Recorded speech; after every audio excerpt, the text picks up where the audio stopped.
Olá, novamente damos seguimento ao estudo da Revista Espírita de Allan Kardec.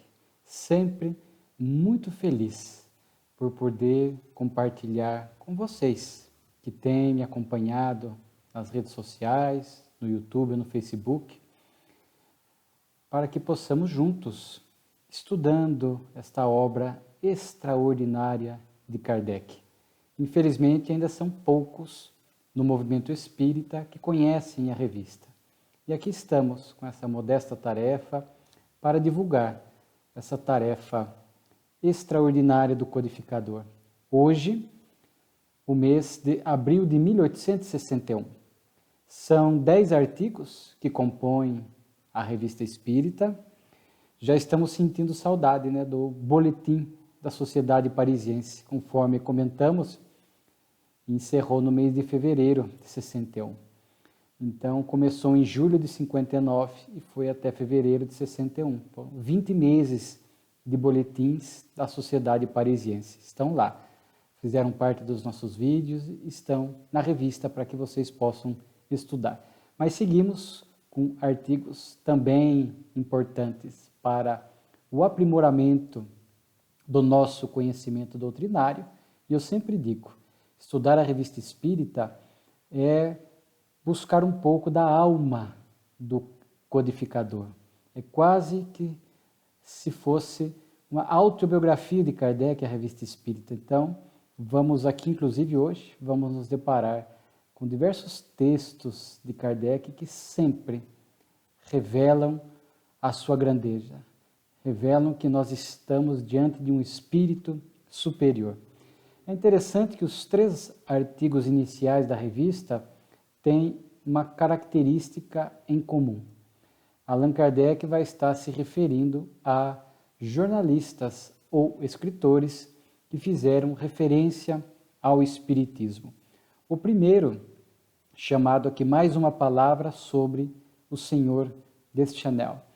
Lembra que no mês passado, no mês de março de 61, nós divulgamos uma nota de Kardec, um texto, a respeito de uma crítica feita pelo Senhor Deschanel, que foi, digamos, muito leviana, grosseira, porque atribuiu ao Espiritismo o materialismo. Disse que o Espiritismo estava alicerçado no mais grosseiro materialismo. E isso naturalmente fez com que Kardec escrevesse o texto na Revista Espírita e, como nós vimos no mês anterior, escrevesse a ele uma modesta e educada carta para que ele pudesse reconsiderar no seu jornal. E ele agora responde a Kardec dizendo que não publicaria a carta de Kardec. Ele faz aqui uma observação bem curta, e Kardec publica esta carta do Senhor Deschanel, justificando que não faria esta publicação.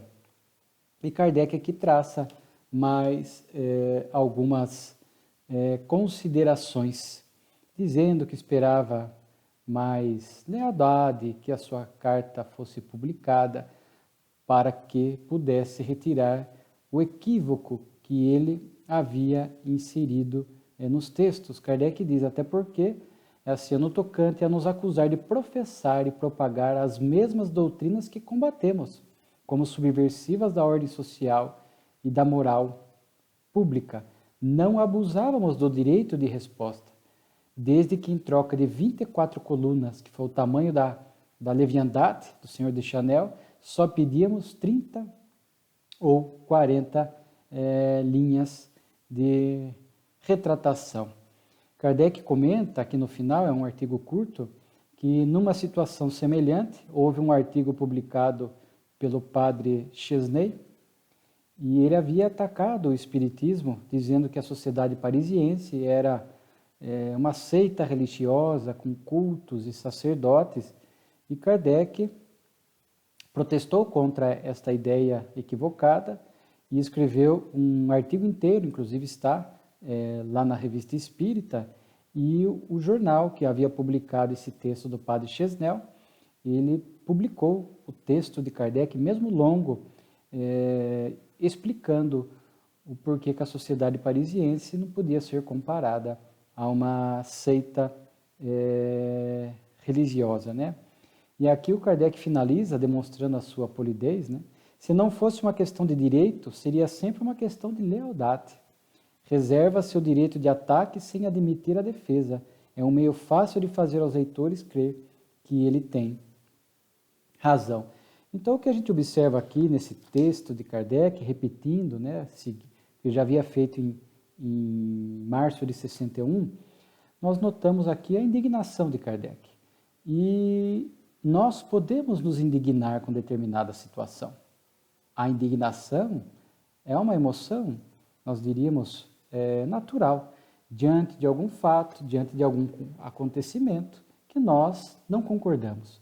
O problema é a nossa ação pós-indignação, porque há pessoas que ficam indignadas com alguma coisa e aí adotam uma postura agressiva, uma postura de revolta, de ódio, agride verbal ou fisicamente, ou muitas vezes indignados e descontrolados, acabam praticando um mal, se não equivalente, às vezes até pior do que aquele fato ou aquela situação que gerou a sua indignação.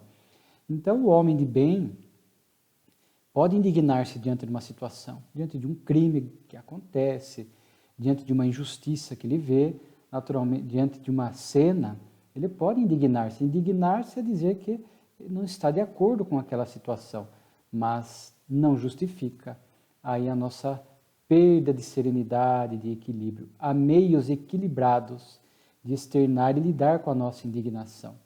Orar pelas pessoas envolvidas, se for possível, a nossa ação, uma ação pontual, equilibrada, que revele equilíbrio, que aponte o equívoco, apresente a verdade.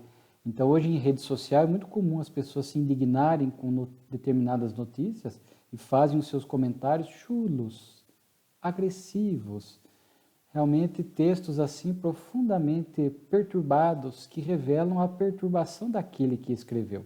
Aqui, mais uma vez, nós vamos moralmente aprender com Allan Kardec, porque ele se mostrou indignado com o texto do Senhor de Chanel, acusando o Espiritismo de fomentar o mais grosseiro materialismo.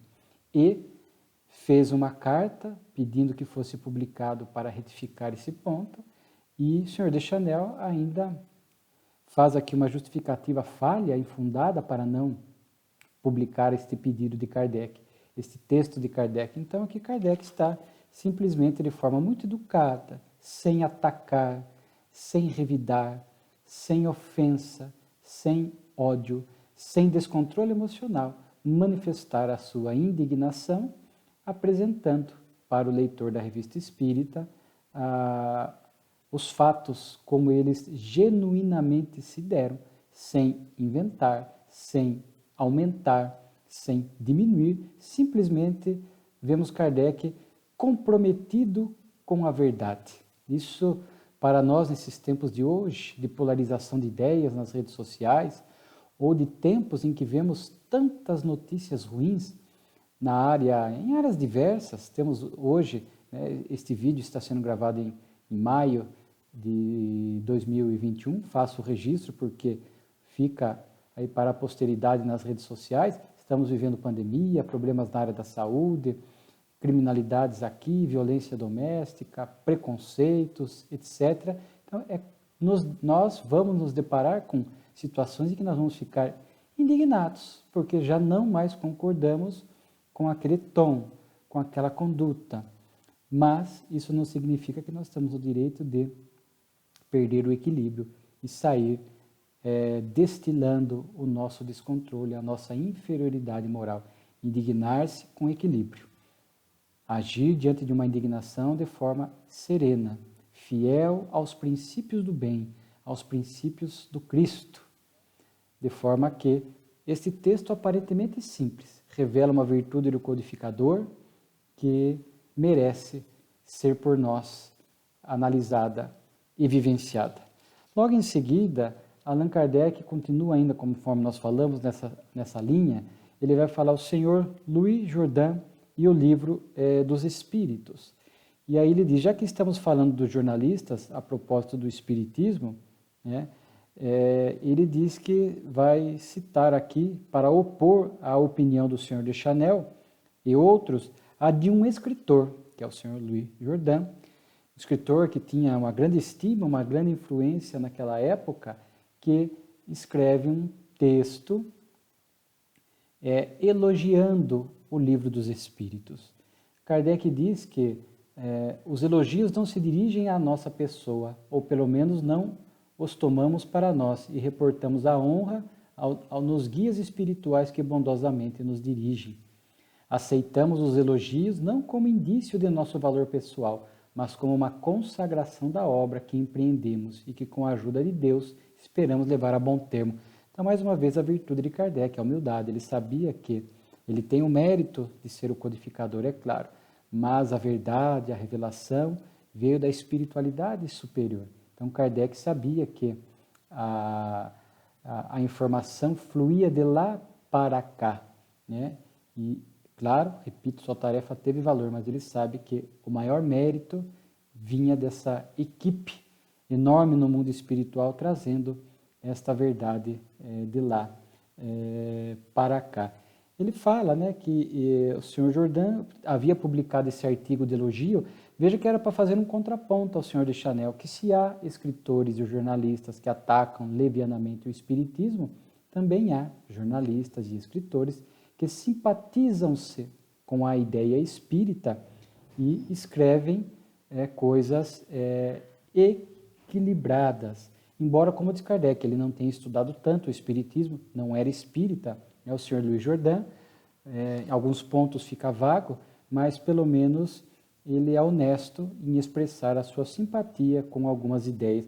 E aí Kardec fala que este artigo que ele havia escrito foi reproduzido numa nova obra dele, da qual forma inclusive um capítulo. E aí Kardec vai transcrever estes trechos desse capítulo da obra do Sr. Louis Jourdain, que faz alguns elogios ao Livro dos Espíritos, revelando simpatia com alguns pontos do Espiritismo. É um texto longo, mas é uma reprodução textual de parte desse capítulo em que o Sr. Louis Jourdain publica, né? E ele só vai fazer aqui no final uma observação, que ele chama de resposta, que o Sr. Louis Jourdain, num dado momento, já conforme dito, por não ter um pleno conhecimento da doutrina, em algum momento ele lança aqui um questionamento acerca assim, não é absolutamente impossível que algum desses seres, os espíritos, acidentalmente entre em contato com os homens. Mas o que nos parece pueril é que ele seja necessário o concurso material de uma mesa, de uma prancheta ou de um médium qualquer para que tais relações se estabeleçam. Então ele apresenta este dilema que ele achava esquisito, que os espíritos necessitassem de meios materiais ou de um concurso material para se expressar aqui na nossa dimensão física. E aí Kardec fala, não temos dificuldade nenhuma em responder. Aliás, diz ele, se cremos que o Sr. Louis Jourdain tivesse lido o Livro dos Médiuns, que trata da parte prática e experimental, certamente entenderia essa questão, né? Aí Kardec aqui vai traçar algumas explicações, dizendo que os espíritos constituem um mundo invisível que nos cerca, em meio ao qual vivemos sem o suspeitar, né? Foi essa uma das revelações do espiritismo, esta interação entre o mundo físico e o mundo espiritual, como vivemos sem o perceber em meio ao mundo microscópico. Em todos os tempos, os espíritos exerceram esta influência sobre o mundo visível, né?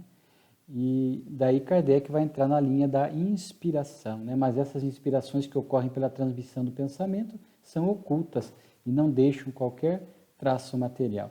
Aí Kardec vai explicar, né, que o espírito muitas vezes se vale conforme a necessidade de uma pena, de um lápis ou de algum objeto, né, para poder deixar o seu pensamento, a sua ideia ou chamar a atenção do mundo material. Ora, como os espíritos não podem sustentar a pena sem intermediário, fazem-na sustentar por alguém que se chama o médium, que inspiram e dirigem. Por vezes, o médium age com conhecimento de causa. É um médium propriamente dito. Outras vezes, age de maneira inconsciente da causa que o solicita. É o caso dos homens inspirados, que assim são médiums sem o saber. Quantas pessoas, né? Então veja como os espíritos podem interferir aqui no mundo físico. Muitas vezes há a revelia dos encarnados, porque às vezes o próprio encarnado é o porta-voz inconsciente dos espíritos, das ideias, porque são inspirados. Quantas ideias não chegam à mente do indivíduo que não é própria, é de um espírito que inspira. Ele recebe a ideia, se tem simpatia com ela, de repente ele está reproduzindo verbalmente a ideia, está colocando em prática pela atitude, e sem saber que aquilo teve como mola propulsora uma influência espiritual. Então Kardec aqui faz uma síntese daquilo que nós que estudamos a doutrina sabemos muito bem como é que funciona. E aí, num dado momento, o senhor Luiz Jordan questiona a questão das evocações, né? E de forma equivocada. Kardec afasta, diz que o Espiritismo não faz essas evocações cabalísticas, misteriosas, com rituais e tudo mais, né? E que diz que as comunicações espíritas também não existem só a partir da evocação. Existem também as comunicações ocultas e espontâneas. Vimos aqui da própria Revista Espírita quantos ditados espontâneos, comunicações espontâneas e algumas evocadas, que já tratamos deste assunto. Naquela época de Kardec, não haviam as reuniões mediúnicas regulares, Kardec estava compondo o corpo doutrinário do Espiritismo, e é um espírito superior que tinha em torno de si almas missionárias para trazer o Espiritismo, então ele estava muito bem amparado, protegido, né? E isso fazia com que ele pudesse fazer essas evocações sem tanto risco e recebia de muitos espíritos as informações que foram fazendo parte, né, da doutrina espírita, né? Tanto é assim que comentamos que hoje recomenda-se as comunicações espontâneas nas reuniões mediúnicas que são regulares, não nessa época de pandemia, mas as reuniões mediúnicas que são regulares. Tem uma equipe espiritual, uma direção espiritual, que sabe quais serão as melhores comunicações naquele dia de reunião. Então, Kardec faz uma síntese muito boa. E, por fim, ele volta, porque ele havia publicado no final do ano 1860, na revista, ali novembro, dezembro, um artigo do senhor Louis Figuier, contestando os fenômenos espirituais, contestando a ação dos espíritos nos fenômenos, tentando apresentar um outro tipo de explicação. E aí Kardec cita aqui um outro escritor onde ele próprio combate essa ideia do senhor Louis Figuier, né? Então isso é bem interessante, né, de nós vermos que Kardec vai buscar um outro autor que combate um outro escritor que havia tido uma ideia equivocada acerca dos fenômenos espirituais. Então ele cita o texto longo desse autor, o senhor Skand, né, que vai mostrar. Agora é interessante que daí no próximo seguindo, existe aqui um texto chamado O Mar. Kardec cita aqui um autor que fez inserir um texto a respeito de deuses marinhos da antiguidade, o senhor Texile Delorme. E aí Kardec vai aproveitar esse texto que chegou ao seu conhecimento e vai mostrar que falar um pouco da palavra Deus, com D, a letra minúscula, tinha um significado muito elástico na antiguidade. Era uma qualificação genérica aplicada a todo ser que lhes parecia elevar-se acima do nível da humanidade. E aí Kardec fala que desde que o homem está na Terra, desde aquela época, havia influência espiritual e nós, humanidade, ainda muito atrasadas, naturalmente não entendíamos esta influência espiritual, a causa, como é que se dava. Então criamos muitos mitos, muitas fantasias em torno da influência espiritual. E surgindo daí a mitologia pagã, por exemplo, e esses espíritos que interferiam na dimensão física, né, no mundo físico, muitas vezes eram vistos por médiuns ou se faziam visíveis conforme as circunstâncias, se autorizado, e às vezes apresentavam formas perispirituais diversas, diferentes, e eram tidos muitas vezes como deuses. Muitos seres mitológicos, já vimos isso em outro texto, têm como causa esta influência espiritual que não entendíamos naquela época. Então as pessoas muitas vezes descreviam o que estavam vendo, não entendiam, eram médiums e acreditavam-se que estavam diante de deuses. Então Kardec diz, né, os deuses não eram, pois, senão os espíritos ou almas dos homens, dos mortais, como dos nossos dias, né? Então, Kardec aproveita esse texto que nos remete a deuses marítimos, né, como aqui Netuno, etc., para trazer novamente esse tema à tona da influência espiritual, da presença dos espíritos, dessa relação entre encarnados e desencarnados, para mostrar então que muito da mitologia, muitos desses deuses estão alicerçados nessa influência dos espíritos, que nós não entendíamos a ação deles, endeusávamos os espíritos, assim como endeusávamos aqueles que eram capazes de produzir determinados fenômenos que nós não entendíamos. Achávamos que eram pessoas privilegiadas, infalíveis, que tinham pactos ou parcerias junto dos deuses, etc. Claro, a humanidade avançou e hoje, graças principalmente ao Espiritismo, nós entendemos muito bem como é que se dá essa questão da influência espiritual, descartando esta ideia dos deuses. O Espiritismo acredita, agora Deus é a letra maiúscula, único, Pai, Criador de tudo e de todos, a inteligência suprema do universo. Vamos aqui no palestra, eu gosto muito do Palestras Familiares Além Túmulo, que são as evocações de Kardec, sempre com um propósito de estudo, de aprendizado, né? E aqui ele vai trazer um espírito que praticou suicídio, Alfred Leroy. E é interessante que a evocação se deu poucos dias após a consumação do suicídio.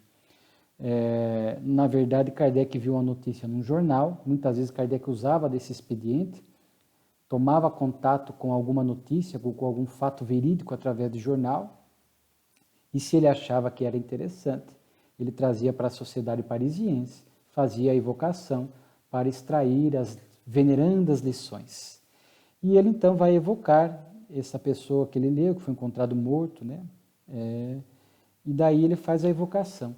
Como nós já conversamos muito sobre suicídio, fica aqui a indicação para que vocês possam buscar o Livro dos Espíritos. Nós vamos até citar uma questão, questões 943 a 957, que trata do desgosto da vida, questão do suicídio, muitas questões e respostas bem interessantes sobre o tema, assim como a segunda parte, o capítulo 5º da obra O Céu e o Inferno, que tem ali comunicações de espíritos suicidas, que conforme dissemos, aprendemos muito com as comunicações desses espíritos que estão nessa situação e narram os seus dramas, por que optaram pelo suicídio, e isso sempre traz para nós lição e aprendizado. E aqui o que nos chamou a atenção, assim, de diferente daquilo que nós já estudamos em torno do suicídio, são dois pontos bem interessantes. Um deles, numa das respostas a Kardec, ele vai dizer assim, sou feliz, relativamente, perfeitamente, sou relativamente feliz. Não me suicidei por causas apenas materiais. Foi um pulso de ferro que me pegou. Quando encarnei na Terra, vi o suicídio no meu futuro. Era a prova contra a qual tinha que lutar. Quis ser mais forte que a fatalidade e sucumbi. Aí tem uma nota de Kardec sobre essa palavra fatalidade que o Espírito disse, que foi empregada de forma equivocada, porque não há fatalidade para o suicídio. Ninguém nasce com o planejamento reencarnatório de suicidar-se. Mas, como o Espírito disse aqui, é o ponto que nós gostaríamos de destacar, muitas vezes o Espírito reencarna trazendo a tendência suicida, com a qual ele terá que lidar ao longo da reencarnação, e o ideal é que ele possa vencer esta prova, esta tendência, essa inclinação. Normalmente são espíritos que já praticaram o suicídio em vidas passadas recentes, espíritos que tentaram o suicídio em vidas transatas recentes e trazem ainda esta inclinação. Não desenvolveram ainda virtudes, como, por exemplo, a resignação, a fim de que eles pudessem suportar as adversidades da vida sem pensar que a única resposta seja a morte física. São espíritos que ainda não refletiram profundamente sobre a plena consciência da imortalidade da alma, a fim de que possam entender que a morte não acaba com os nossos dramas, com as nossas lutas, com as nossas dores, agravam essas lutas porque faz com que o espírito volte ao mundo espiritual com esta carga de sofrimento e adicional. Então é interessante que quando ele fala aqui, desta prova contra a qual tinha que lutar, vemos muitas pessoas que trazem essa tendência, acalentam a ideia, vão pensando nessa possibilidade, são espíritos que já trazem essas inclinações, enfrentam as adversidades. Mas o importante é que trabalhem para desenvolver valores e virtudes, para que possam enfrentar os desafios, que possam buscar toda a ajuda possível da medicina, da farmacologia, os remédios, a psicoterapia, a religião, as boas amizades, as boas leituras.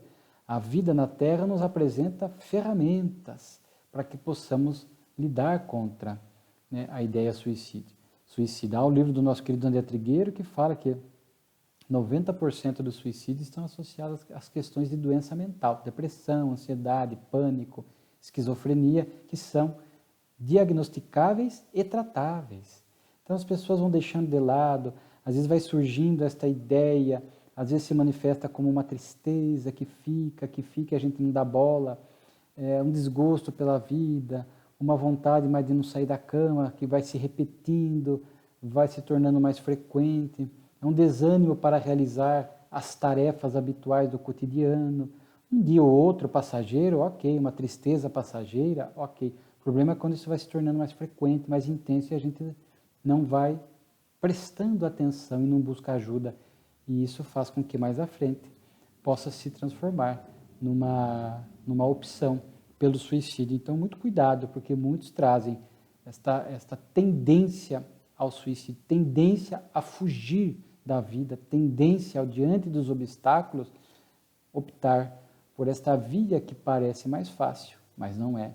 É uma via covarde que vai gerar um débito muito grande para o espírito. E é esse outro ponto que eu gostaria de tratar, que essa comunicação também nos traz. Kardec faz até esta pergunta a São Luís. Primeiro que Kardec pergunta ao benfeitor São Luís, como é que aquele espírito estava ali lúcido, diz que estava feliz, embora de forma relativa, e aí São Luís fala, bom, ele estava feliz porque o desejo dele era a cessação da vida física, era sair da vida física. Então, dentro da sua visão distorcida, perturbada, ele acreditava ser feliz. E aí São Luís vai falar algo importante, mas é importante observar que a lei de expiação não é uniforme.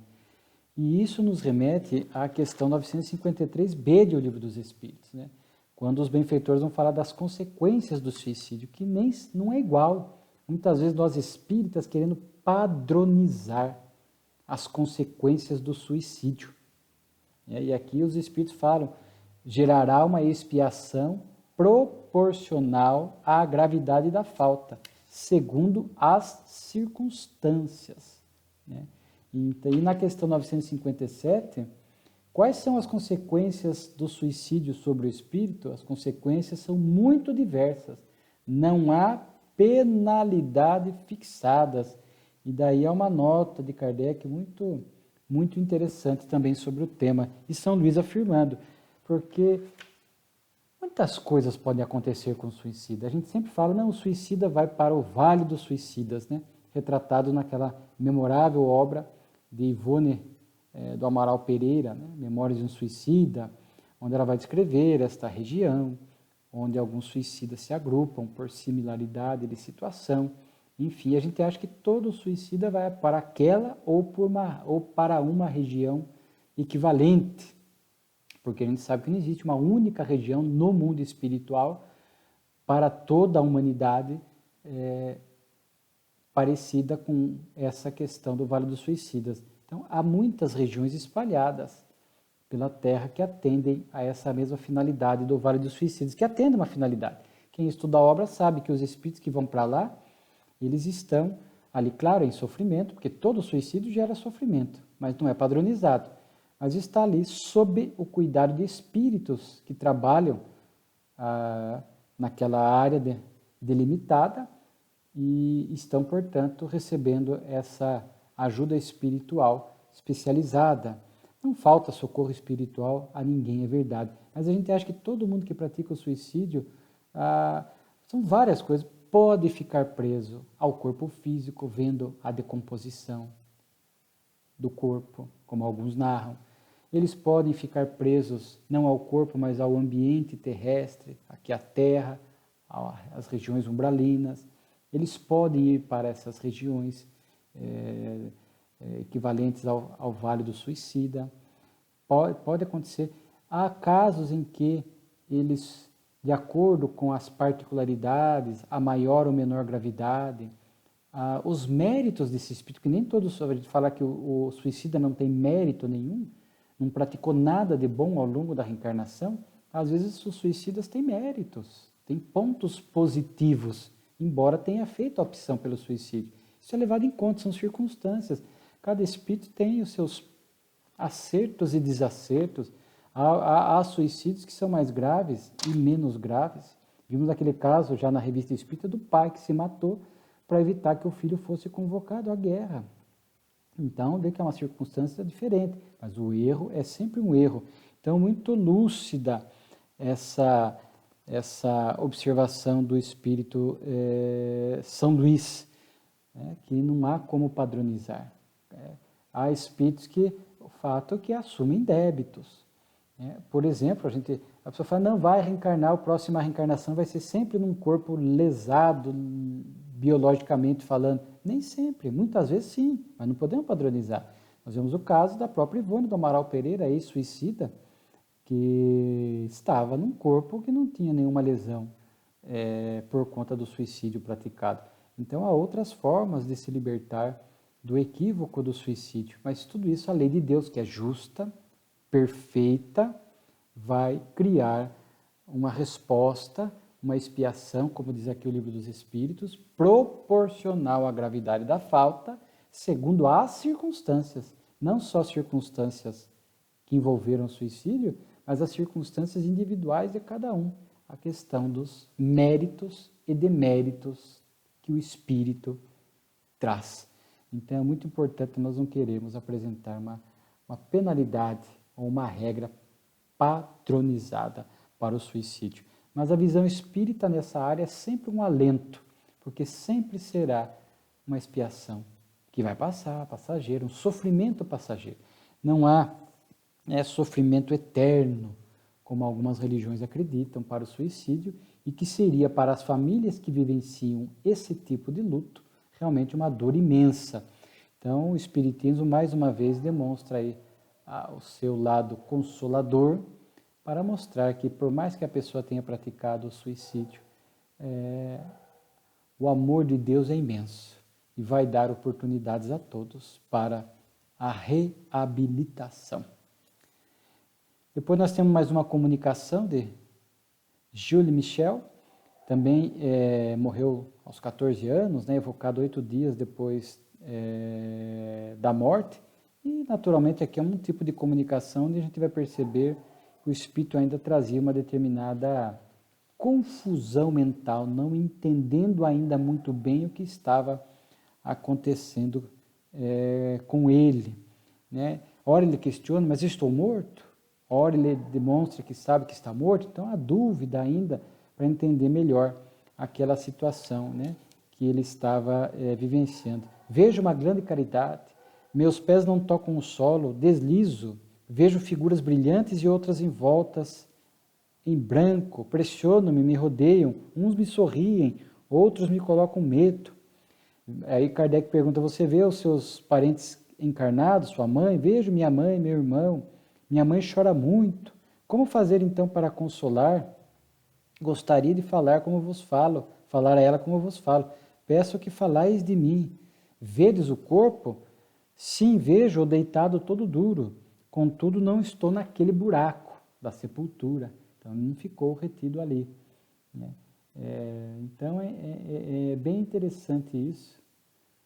E algo me chamou a atenção quando ele falou assim, né? Meus pés não tocam o solo.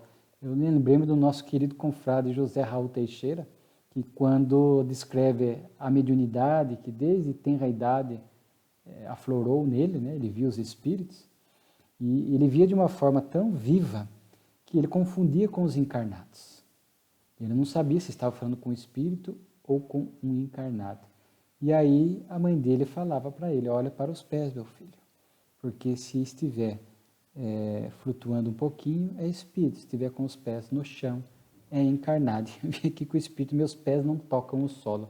Então me lembrei dessa referência da mãe do nosso querido Raul Teixeira, né? Orador e escritor espírita, né? E aí depois, na sequência, vem mais um artigo chamado Correspondência, uma carta é sempre bom, né, de que veio lá de Roma, na Itália, uma carta de gratidão à doutrina, né? Uma pessoa que o chamou Conde X, falando de quanto o Livro dos Espíritos trouxe alegria à vida dele, né? Fez com que a ideia do nada se afastasse. Agora não duvido mais, parece que renasci para a vida. Olha que interessante, né? O Espiritismo é de fato para nós um renascimento, principalmente para aqueles que vinham com uma vida assim muito materializada, uma visão materialista, e de repente conhecem a doutrina espírita e enxergam esse outro lado, né, o lado da existência espiritual, do sentido da vida, de onde veio, para onde vai. Realmente é um renascimento, porque muda totalmente o rumo da existência. Uma forma é viver com os conceitos materialistas, outra forma é viver com os conceitos da doutrina espírita, que vai totalmente na via oposta, né? Então ele estava muito feliz. Fala, meus filhos não terão os mesmos tormentos que eu tive. A importância da educação religiosa para os filhos, porque ele estava passando para os filhos as ideias espíritas, o que é importante para nós que somos espíritas também. A evangelização infantil, a mocidade, os nossos filhos possam passar também, que se o Espiritismo tem feito tão bem a nós, não temos dúvida que fará muito bem a eles também. Então, a importância da educação religiosa. E na carta ele agradece aqui o Livro dos Médiuns, que veio preencher uma lacuna, que era este guia que lhes faltava para esta prática mais segura com o mundo espiritual. Ele fala de algumas comunicações que ele recebeu, compartilhou com Kardec, algumas, Kardec separa uma aqui bem interessante, onde o Espírito vai falar do Livro dos Espíritos. Conheceis o Livro dos Espíritos, que já é a comunicação, como se fosse uma evocação, pergunta e resposta. E conheceis o Livro dos Espíritos, como os Espíritos não conheceriam sua obra? Todos a conhecem. É muito natural. Quantos aos que nela trabalharam, mas os outros. Há entre os espíritos uma comunhão de pensamento e uma solidariedade que não podeis compreender. Então vejo que os espíritos, não que trabalharam diretamente na codificação, mas os espíritos já feitos ao bem, que desejam uma humanidade melhor, estão trabalhando no bem do lado de lá, eles sabiam da vinda do Consolador prometido. Então, eles conheciam a obra, o Livro dos Espíritos, mesmo não tendo participado diretamente da tarefa da codificação. Mas era algo que ecoava no mundo espiritual. Imaginemos, porque aqui diz que eles falam, nós trabalhamos num regime de solidariedade. Os espíritos do bem, em que pese as nações diferentes, eles falam a linguagem do amor, da verdade.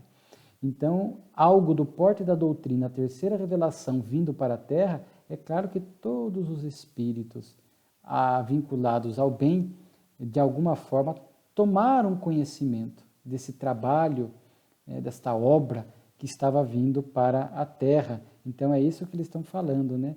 E aí fala que é uma árvore que já lançou sementes fecundas em toda a Terra, que logo vai se tornar uma crença geral, universal. Claro que sem pressa, né?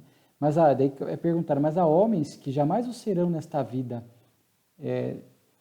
irão aderir ao conhecimento espírita. mas outros virão em seu lugar, né? Que se tornarão incrédulos como eles, né? O fato é que volta para o mundo espiritual, ainda que a pessoa possa desencarnar incrédula, descrente, o fato é que o progresso segue no mundo espiritual. Ainda que ela não desperte no mundo espiritual, há uma nova reencarnação, retorna à pátria espiritual. Ninguém fica eternamente na ignorância e no mal. Então é isso que o Espírito está falando. Diz que as leis de Deus eram incompreendidas, ignoradas, e aí vem o Espiritismo, revelação divina, né, para a Terra, para despertar a humanidade. Não é nada novo, não é uma lei nova, revelar leis já conhecidas, mas que necessitavam ser ampliadas, potencializadas. Nada mais é, diz ele aqui, eu acho bonito isso, a confirmação do cristianismo puro, primitivo, né, porque os Espíritos afirmam, inclusive tem textos da Revista Espírita que nós vamos ver, o Espiritismo e o cristianismo primitivo são idênticos. No cristianismo primitivo nós vamos encontrar reencarnação, intercâmbio espiritual, nós vamos encontrar a pluralidade dos mundos habitados, há muitas moradas na casa do meu Pai. Nós vamos encontrar não a palavra reencarnação, mas a ideia das múltiplas vidas, a imortalidade. Nós vamos encontrar a crença num Deus único. Então é muito bonito quando os Espíritos falam desse jeito, né? Depois tem ensinos e dissertações espíritas, então aquelas comunicações espontâneas, que é uma muito interessante, são 3 comunicações, aqui para encerrar a revista, de abril de 61, Vai Nascer a Verdade, é uma comunicação do Espírito Massillon, e ele vai falar dessa verdade que nasce, referindo-se ao Espiritismo, né? Moisés, a justiça, os 10 mandamentos, Jesus, o amor, e o Espiritismo, a verdade, por estar nos revelando estas leis divinas, conforme até a comunicação do Espírito que vimos agora anteriormente. Mas o que me chamou a atenção, e aí eu gostaria de deixar essa ideia também para vocês, assim sem entrar muito em detalhes, mas no final eles dizem assim a comunicação, esta criança, referindo-se ao Espiritismo, né, usando uma simbologia, esta criança não tem pátria, ela percorre toda a terra, procurando o povo que há de ser o primeiro a arvorar a sua bandeira. Esse povo será o mais poderoso entre os povos, pois tal é a vontade de Deus. Então vejamos que o Espírito já estava fazendo referência que a árvore do Espiritismo seria fincada em outra nação, o que vem de encontro. Depois viria mediunicamente. Nós podemos dizer que 80 anos após essa comunicação, através de Chico, a obra Brasil, Coração do Mundo, Pátria do Evangelho, confirmando essa revelação do Espírito Massillon de que a bandeira do Espiritismo seria fincada numa outra nação. Aqui eles já sabiam que era o Brasil, mas não falaram, né? Deixou assim no ar, a obra do Chico que veio revelar essa decisão de Jesus, conforme está lá na obra, de colocar aqui no Brasil a bandeira do Espiritismo. Você é o país mais espírita do mundo, onde há mais casas espíritas, onde exporta o espiritismo para outras nações. Quantos brasileiros não vão para outras nações e lá fundam um núcleo de estudo, fundam uma casa espírita, e a ideia espírita vai sendo aos poucos exportada. É interessante, aqui só para encerrar essa comunicação, nós vamos encontrar na Revista Espírita estas 3 etapas do Espiritismo. Nós já vimos uma comunicação, veremos, né, mas cito, de maio de 64, a Escola Americana de Espiritismo, é um texto de Kardec, onde ele próprio fala que o berço dos fenômenos para preparar o terreno do Espiritismo era nos Estados Unidos, com as irmãs Fox. Foi a faísca inicial, lá em Hydesville, né, quando aquelas irmãs, as meninas na casa, aquele espírito que havia sido morto lá no porão, ele começa a produzir pancadas, chamar a atenção delas. Era a faísca inicial para que os fenômenos se intensificassem no mundo todo, logo depois, principalmente na Europa, com as mesas girantes, chamando a atenção da humanidade. Então, o berço dos fenômenos foi os Estados Unidos. Depois, o berço filosófico, a França, que vinha sendo preparada para isso. No mês anterior, aqui, abril de 61, há uma comunicação do espírito Carlos Magno à França, onde ele fala da França, que realmente tinha essa missão de ser o berço filosófico do Espiritismo, onde a ideia inicialmente iria surgir, porque a França era o centro cultural, científico, filosófico da época, era o local onde podia realmente frutificar inicialmente. Então era o berço filosófico. E depois a árvore do Espiritismo seria transplantada aí por uma outra nação. E agora nós sabemos que é o Brasil, a fim de que aqui pudesse ser o Brasil, o coração do mundo, pátria do Evangelho. Então, ele soma essas três etapas, né? O berço dos fenômenos, o berço filosófico, e onde a árvore do Espiritismo seria fincada para realmente crescer, né? E produzir os seus frutos para toda a humanidade. Muito bonita essa comunicação. Depois tem progresso do espírito perverso.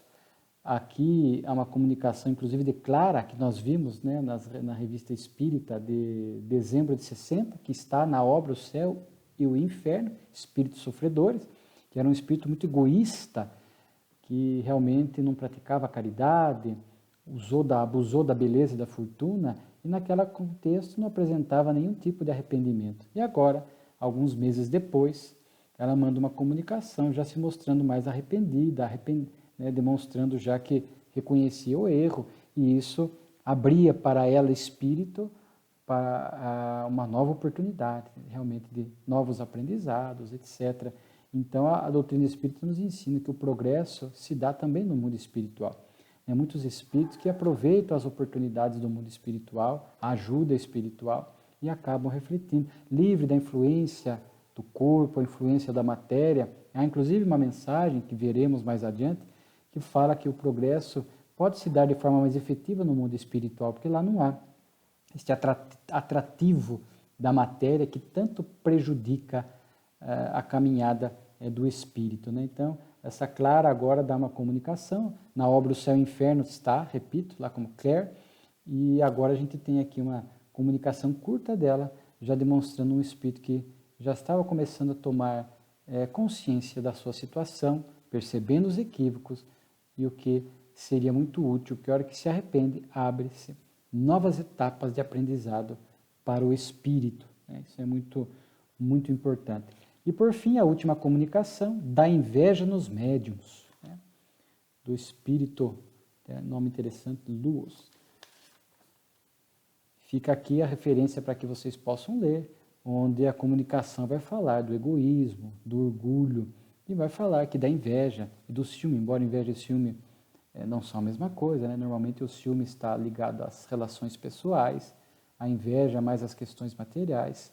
Às vezes eu tenho ciúme de uma pessoa que está com outra, e tenho inveja de uma pessoa que tem um carro, tem uma casa. Então, normalmente a gente faz essa distinção. Mas o quanto isso é prejudicial para o médium, né? São, como diz aqui, feliz do homem que se deixa dominar por estes dois inimigos, né? O orgulho e o egoísmo, na mediunidade, né? A gente percebe que isso trará prejuízos. Aqui a comunicação fala, né, que a mediunidade é amoral, não a faculdade se desenvolve, surge, independentemente da moralidade do médium, mas para que tenha um bom desenvolvimento, para que haja sintonia com os bons espíritos, para que a mediunidade possa produzir bons frutos, possa ser desenvolvida, compromissada com o Cristo. Naturalmente, há que se ter o esforço do médium em moralizar-se, combatendo esses inimigos íntimos, orgulho, egoísmo, ciúme, inveja, porque senão, se persistir com esses defeitos, a gente sabe que a mediunidade realmente vai trazer comprometimentos para o espírito, porque mal exercida. Aqui chama atenção para tomar cuidado, porque os médiuns são meros instrumentos. Às vezes o médium se acha importante demais. O médium é importante na tarefa? Sim, mas às vezes ele se atribui um valor muito acima, né? Porque a espiritualidade poderia realizar o trabalho sem os médiuns, como antes do espiritismo acontecia. É uma oportunidade para que o médium possa aprender, né? Então, ele tem que entender que é um mero instrumento, né? E o ciúme aqui, no caso, às vezes a inveja, o ciúme gera esta competição com outros médiums. Estão vendo médiums competindo com médiums por conta do ciúme. Quer que as suas obras vendam mais, quer ter mais destaque, mais projeção. Infelizmente encontramos ainda no movimento espírita médiuns disputando com médiuns, médiuns orgulhosos, ciumentos, né? E que acabam, infelizmente, se complicando no rumo moral que dão para a própria mediunidade, gerando débitos, né? Inclusive aqui chega a dizer assim, né? No médium a inveja é tão temível quanto o orgulho. Prova a mesma necessidade da humildade. A inveja azeda o coração, até abafa os melhores sentimentos. É um inimigo que não se saberia evitar, apesar de todo o cuidado possível, pois não dá tréguas uma vez que se apoderou de nós, né? Então, é uma comunicação alertando. Depois tem uma nota de Kardec, onde ele vai insistir nisso, né?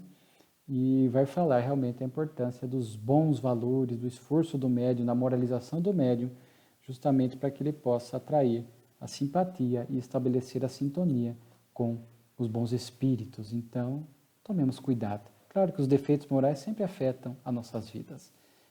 Sejamos médiums na casa espírita, médiums todos somos, mas esse médium ostensivo, este médium que atua na casa espírita, mas aqui é uma observação mais específica, mais pontual, desse defeito moral em particular, no exercício da mediunidade. Mais uma revista espírita que encerramos com muita alegria, com muito aprendizado, né?